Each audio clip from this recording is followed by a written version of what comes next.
Viva Voz, com Vera Magalhães.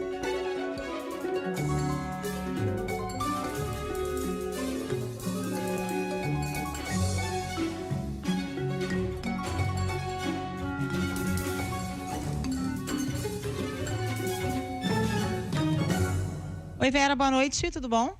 Oi, boa noite, Carol. Boa noite, Muniz. Se mudou para Brasília agora, é isso? Boa noite, Vera. É uma mudança temporária, são só alguns dias, semana que vem eu tô de volta. Não vai se impregnar pelos ares da política por aí.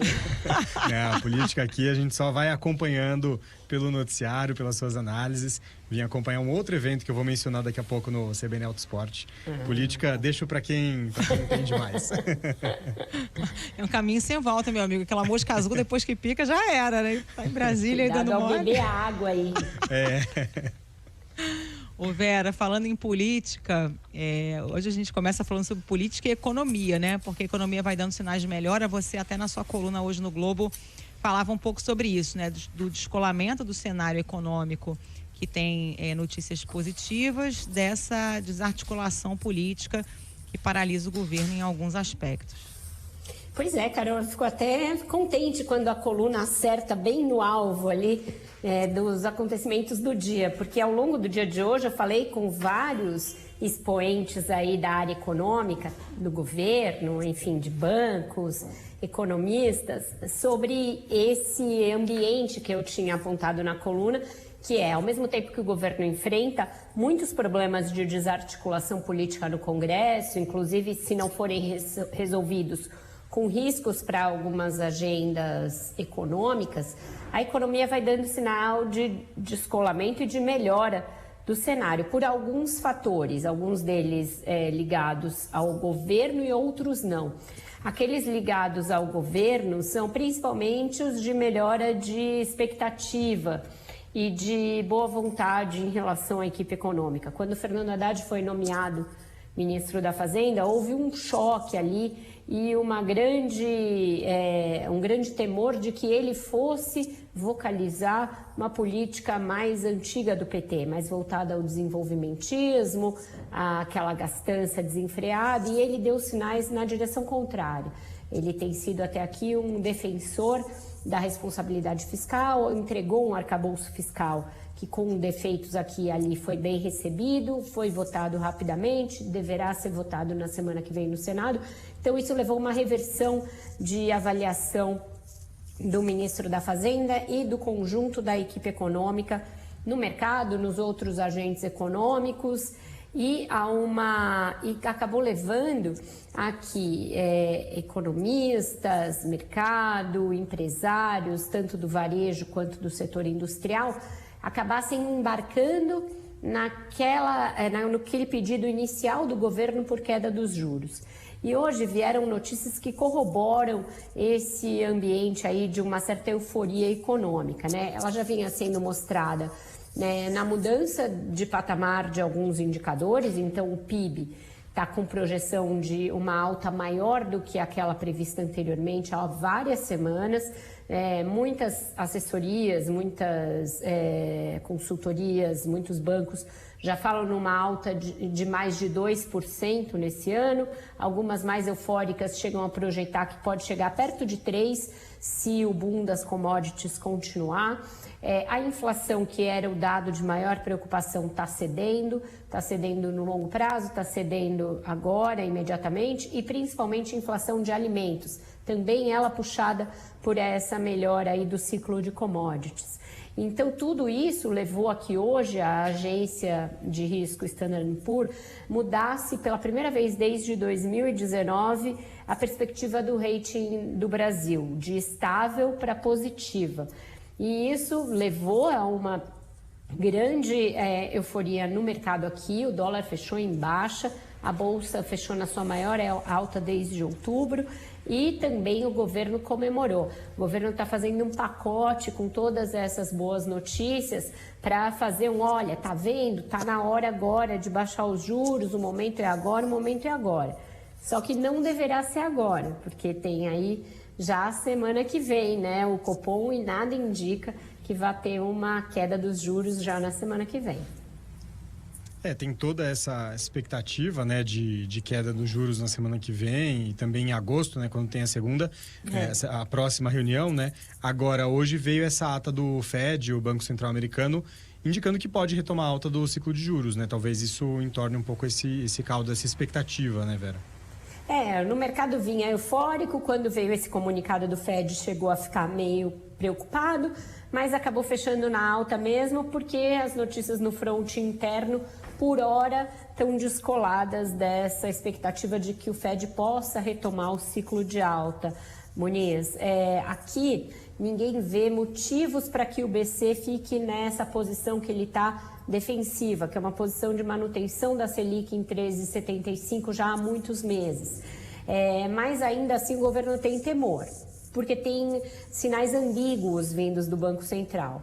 Ao mesmo tempo em que o presidente do BC, Roberto Campos Neto, deu declarações nessa semana positivas, enaltecendo aí o esforço fiscal do governo, etc., outros diretores deram outras entrevistas, algo que é raro, porque a diretoria não é de falar tanto, é mais o presidente que fala, mas deram entrevistas menos positivas, falando ainda de sinais de inflação na Europa, nos Estados Unidos e não deixando antever a possibilidade de uma queda iminente da taxa de juros. Até por isso, hoje, por exemplo, o vice-presidente Geraldo Alckmin voltou à carga, dizendo que não tem razão nenhuma, nada que justifique os juros que existem no Brasil hoje, e de novo cobrando. A ministra Simone Tebet também tem cobrado publicamente, reiteradas vezes.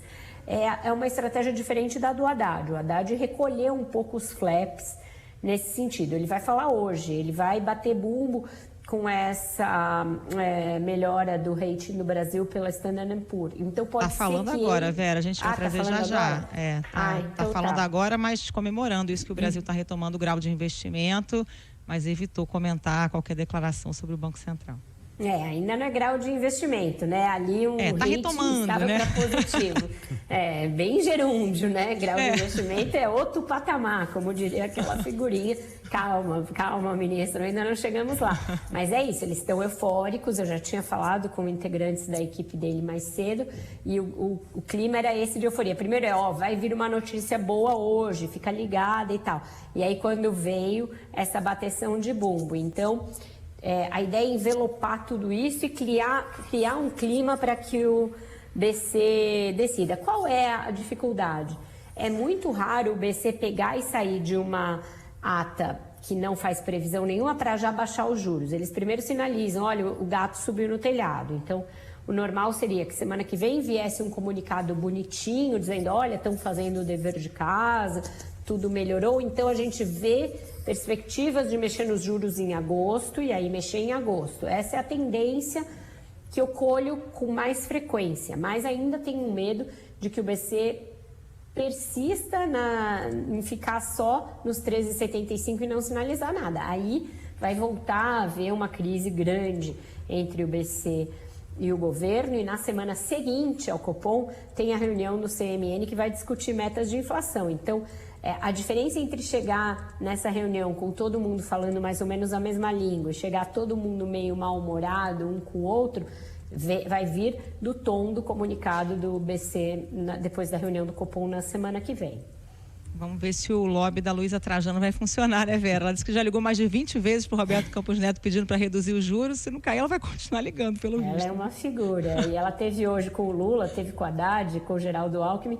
E além dessa campanha pelos juros que ela tem feito, ela também pegou bem pesado na ideia de que o governo retome aquela taxação dos sites de venda de roupas e de outros produtos chineses, porque foi algo que o governo anunciou, recuou depois diante da impopularidade da medida, mas que os varejistas brasileiros foram hoje ao governo para enfatizar a necessidade de se fazer, e o Alckmin deixou ali patente que vai ter algum tipo de taxação, só não explicou de que maneira vai se dar. Inclusive, Vera, essa fala aí da Trajano, ela foi até mencionada hoje no evento que eu estava ali com representantes da Anfávia, porque eles também estavam falando sobre a expectativa dessa redução de taxa de juros, enfim.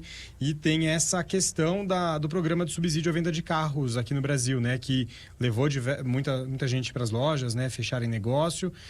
Tem montador aí pressionando por renovação desse pacote que é limitado. Isso está, por acaso, no horizonte do governo, Vera? Não tem muita chance, não, hein? Não tá, Muniz. Eu não quero que você seja o arauto das más notícias aí para o setor, mas não está. O governo diz que é ter agora e acabou, depois disso acabou e não vai ter mais subsídio. Pelo fato de que essa política vai na contramão do que o Haddad precisa fazer, que é arrecadar mais e tirar benefícios de outros setores. Ele vai tentar tirar, está tentando e vai mandar novas medidas para o Congresso para taxar outros setores, para retirar benefícios. O governo não recebeu bem a ideia de prorrogar a desoneração de folha de alguns setores, porque tudo isso vai na contramão da necessidade de arrecadar mais. Então, o governo cedeu a esse apelo do Lula por um subsídio ali para carros, para impulsionar essa venda. Isso funcionou muito bem, a ponto de que daqui a pouco, você sabe melhor que eu, os estoques tendem a ficar reduzidos, porque as pessoas realmente aderiram à ideia de comprar com desconto, mas o governo quer que seja realmente algo pontual. E aí, quando eu falo governo, eu estou falando do Ministério da Fazenda. Pode ser que venha mais pressão por parte do Lula, por parte do BNDES e da área política. E aí o Haddad talvez tenha de ceder, porque afinal, quando começa a vir boa notícia, consumo impulsionado, presidentes da República se empolgam com isso. Mas a ideia na Fazenda não é prorrogar esse programa, que ele seja mesmo pontual com esses recursos que foram anunciados. Quando os recursos acabarem, acabou a mamata. Bom, mudando de assunto, Vera, Cristiano Zanin, relatório da indicação dele vai ser lido amanhã de manhã. Ele teve hoje com a bancada do MDB, que é o partido do relator, mas parece que está tudo certo, caminho livre para ele para ser aprovado como ministro do Supremo, né? Nossa, tá suave o negócio. Se ele fosse candidato a presidente do Senado, eu acho que ele também seria eleito facilmente, porque tá um total rapapé dos senadores com ele. Se você olha as imagens da reunião dele com a bancada do MDB, é só sorriso, só tranquilidade.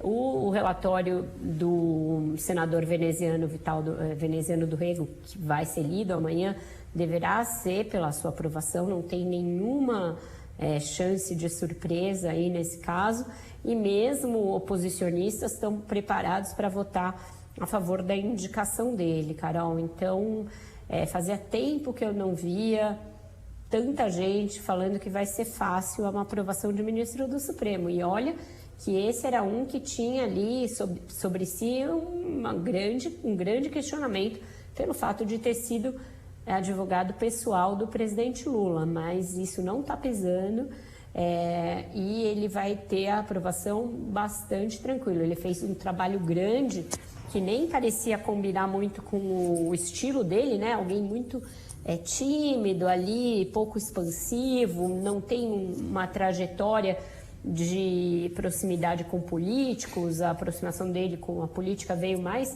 a partir do momento em que ele passou a defender o Lula efetivamente, mas ele fez rodadas de conversas com vários setores do Senado, inclusive com as bancadas mais conservadoras, fez aproximações ali com a bancada evangélica. Então, sem problemas no horizonte para ele, deverá ser aprovado tranquilamente na semana que vem, uma semana cheia. A gente já tem falado aqui de como a semana que vem tem muitos eventos importantes para acontecer, votação do arcabouço fiscal, Copom, essa discussão na sabatina do Zanin e depois no plenário, provavelmente também na semana que vem, e o julgamento do Bolsonaro no TSE. Então, uma semana muito cheia de eventos importantes, mas para esse daí, ninguém com quem eu converso espera alguma dúvida, alguma surpresa ou algum suor que o Zanin vai ter que passar.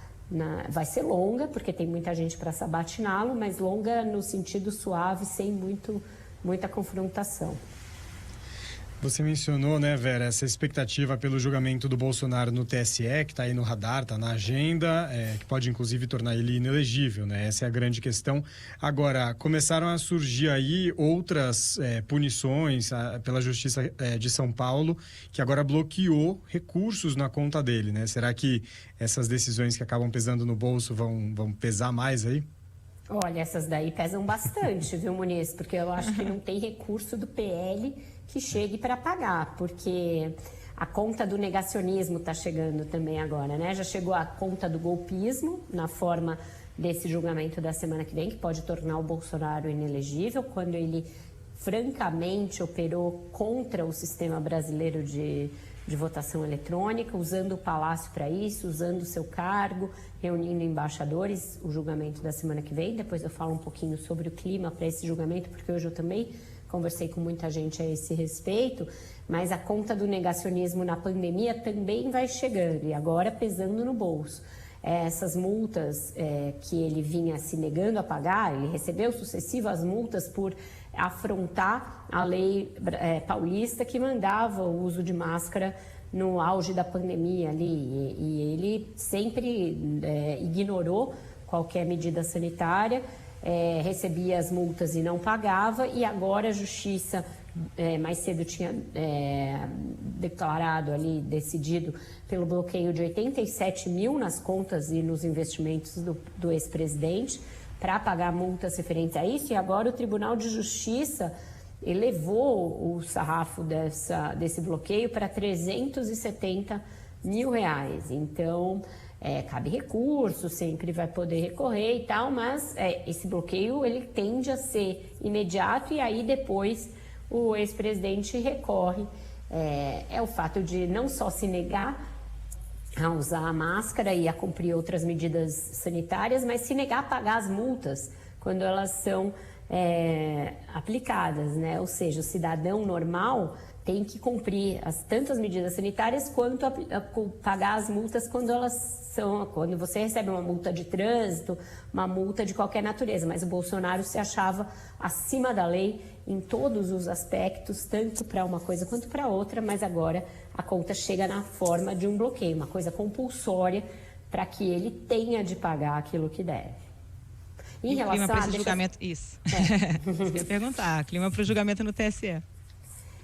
Então, Carol, toda a pressão, falei disso mais cedo com o Sardenberg e com a Marcela, está em cima do ministro Nunes Marques.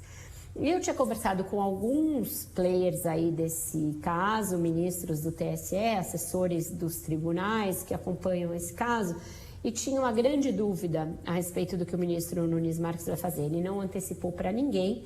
Quando foi questionado diretamente a esse respeito, ele se mostrou bastante contrariado, constrangido com a cobrança e disse que ninguém falou disso com ele, que tudo que se diz a respeito do que ele vai fazer é especulação. Porém, eu falei com uma pessoa muito próxima a ele, historicamente próxima, e eu falei que eu tinha acolhido impressões aí de um lado e de outro, que ninguém sabia direito o que ele ia fazer, e que inclusive os ministros tinham me dito que achavam que o julgamento ia prosseguir, e essa pessoa me falou, não, ele vai pedir vista. Então, avançou um pouco desde a hora do almoço, quando eu troquei ideias e conversei sobre isso aqui no Viva Voz Zoom. Então, essa pessoa foi mais assertiva, foi a fonte mais assertiva com a qual eu conversei até agora, no sentido de que ele vai sim pedir vista. Não entendo muito bem o que ele ganharia pedindo vista, mas pode ser que seja um boleto que ele também tenha que pagar. Assim como o Bolsonaro tem que pagar suas multas, ele que foi indicado pelo Bolsonaro totalmente fora do radar, não era um jurista respeitado, não era nada, não estava nem na lista de cotados, apareceu lá com uma vaga vitalícia no Supremo, alguma conta você pode ter que pagar, e essa conta seria dar ao Bolsonaro uma sobrevida de alguns meses, no máximo de 3 meses, porque na Justiça Eleitoral, esses pedidos de vista têm prazos mais curtos. E aí, mesmo que ele peça a vista, isso não deverá mudar o resultado previsto para esse julgamento, que é de que sim, o Bolsonaro fique inelegível. Muda esse timing, ele não terminaria o primeiro semestre inelegível, mas logo ali, mais para o fim do ano, também chegaria essa outra conta, essa outra fatura, por placares que variam nas expectativas que eu colho de 6-1 contra ele ou 5-2. E tem a questão, Vera, aquele problema todo de a ministra Daniela Carneiro, né? O ministro Padilha da Articulação Política voltou aí a prometer, das relações institucionais, né? Voltou a prometer à União Brasil que a Daniela Carneiro vai de fato ter ficado depois da reunião com o Lula, né? E hoje você conversou com caciques ali do partido, né? O que você pôde sentir do clima deles sobre esperar essa definição, hein? Muniz, me parece ser de confiança de que vai acontecer e de que o Celso Sabino vai ser nomeado ministro. Pode ali ter alguma mudança de última hora quanto à pasta, pelas pessoas com as quais eu conversei, mas essa ideia de que ele, que é alguém que tem um trânsito muito grande com a bancada, vai ser nomeado ministro. E eu ouvi isso, inclusive, de integrantes da União Brasil que não são propensos a votar com o governo. Mas eles dizem que houve uma mudança de clima e uma melhora do clima dentro da bancada, uma melhora ali também da relação com o governo, só diante da perspectiva de ter um ministro que represente mais a bancada do que a Daniela Carneiro ou Daniela do Vaguinho, que não tinha trânsito algum. Então, ele diz, até uma dessas fontes, essa fonte que é anti-governo, me disse até meio contrariada que hoje aquele grupo na Câmara que é contra o governo ficou restrito a no máximo 10 deputados, variando entre 8 e 10. Lembrando que o partido hoje tem 59, pode ter ali alguma queda pelo fato de que tem deputados brigando para sair, a própria Daniela, se voltar para a Câmara, deverá ir para outro partido, o grupo deles também, mas o partido deverá ficar com algo como 51, 50 deputados, dos quais no máximo 8 seriam oposicionistas. Então melhoraria o ambiente geral, porque hoje o ambiente geral vota independente do governo e só vota com o governo quando o Arthur Lira manda. Nesse caso, seria vota predominantemente com o governo, podendo votar contra em uma medida ou outra pontual, mais medidas de caráter ideológico. Então, é um clima de expectativa, de espera, mas não vi aquela impaciência, uma coisa que precisa resolver hoje, senão a gente vai dar o troco no governo. Conversei com umas 3 fontes do partido, todas elas no sentido, vai rolar, a gente está aqui confiante de que vai rolar. Para o Lula é que o constrangimento está maior. Tem relatos aí nos jornais de que ele teria até chorado na conversa com ela diante dessa situação em que ele se vê de ter de demitir uma aliada. Achei um pouco exagerado, não imagino o Lula chorando por causa disso, ele já enfrentou coisa bem pior que isso, mas os relatos são que de fato ele está contrariado e constrangido de ter de fazer essa escolha de Sofia. Mas no União Brasil, todo mundo esperando, mas achando que vai dar bom para eles. E tem a questão também dos outros órgãos, né? Isso não está definido. Como é que fica em Embratur, como é que ficam Correios, né? O Centrão está querendo porteira fechada, né? Porteira fechada, envelope selado e tudo ali endereçado para eles, Carol. Então tá bom. Vera, obrigada, boa noite para você. Até amanhã. Tchau, gente. Até amanhã. Tchau, Bom jornal Vera. para vocês. Boa noite.